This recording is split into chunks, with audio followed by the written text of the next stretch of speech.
Ils sont allés au bout d'eux-mêmes. Partis de Grand-Rivière dans la nuit de vendredi, les coureurs ont joint Sainte-Anne dès hier soir pour les premiers et jusqu'en début d'après-midi pour les autres.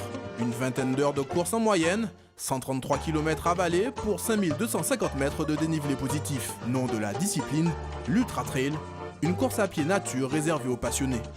Des hommes et des femmes qui prouvent que la déraison est plus forte que le corps. Il faut être un peu fou quand même pour faire ça. Un petit peu. Ça s'est passé comment ? Bien jusqu'aux 10 derniers kilomètres, j'avais des ampoules.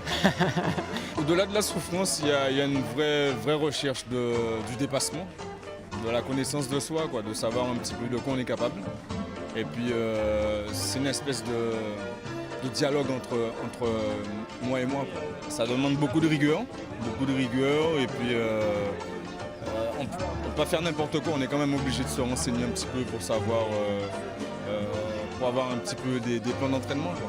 Lorsqu'on aime quelque chose, on se dépasse sans limite et puis on fait le mieux possible et on essaye de respecter son défi jusqu'au bout.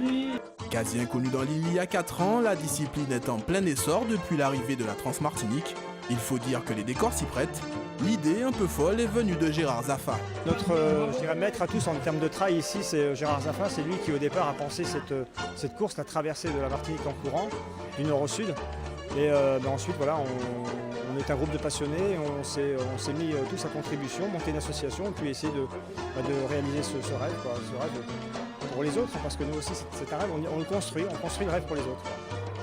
La course fait aussi la part belle à la jante féminine.